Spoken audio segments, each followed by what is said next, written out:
Pour ne rien manquer, abonnez-vous maintenant. Tout compte fait, Éric Revel. Bonjour Éric.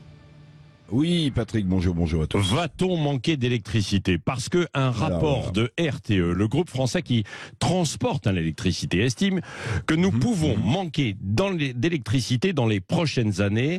Alors là, on ne parle pas forcément des difficultés de notre parc nucléaire, mais que se passe-t-il précisément?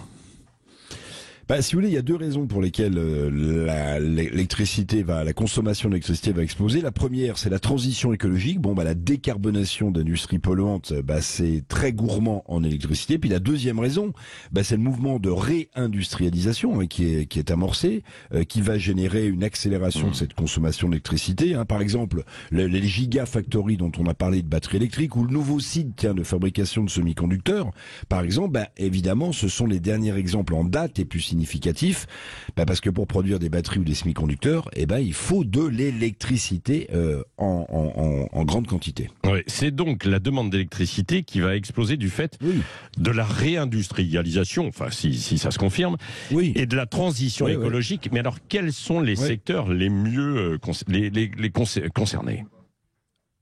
Par exemple, les secteurs en pleine mutation, l'aviation commerciale, qui a accéléré, par exemple, la production de carburants de synthèse. Au début, ils étaient un peu dans les choux, mais là, ils accélèrent. Ces carburants de synthèse, ça demande beaucoup d'électricité. Pensez aussi, à toutes les industries primaires comme la sidérurgie, le ciment, la chimie, les engrais, qui se décarbonent. Là encore, il faut beaucoup plus d'électricité. Donc, notre pays sera-t-il capable de produire autant d'électricité? S'interroge, dans le journal Le Monde, le président de RTE, le groupe que vous citiez, pour répondre positivement, il paraît qu'il faut accélérer les énergies renouvelables.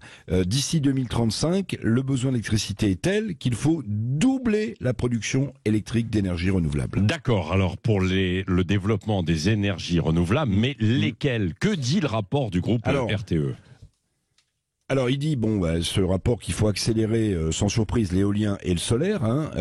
Inutile, dit le rapport, de compter par exemple sur de nouveaux grands barrages hydroélectriques, pas plus qu'il faudrait compter sur le nucléaire, dont aucun nouveau réacteur n'est prévu dans les 10 prochaines années, si on exclut l'EPR de Flamanville quand il fonctionnera. Donc attention, il y a urgence, il y a beaucoup d'écueils, et puis on le voit bien, le lobbying des énergies renouvelables, lui, il est à l'œuvre, puisqu'on a besoin d'électricité, il est à l'œuvre partout au nom de la protection de l'environnement. Mais écoutez bien, Patrick, il y a urgence à sortir du tarif européen réglementé. Ça, c'est pas le rapport d'RTE qui le dit, c'est une tribune que je vous conseille de lire, qui est co-signée par Arnaud Montebourg, Henri Proglio et Lefloc-Préjean, respectivement patron d'EDF et de GDF. Et qu'est-ce qu'ils disent dans cette tribune? Parce qu'il y a aussi urgence à sortir du tarif européen pour avoir plus d'électricité.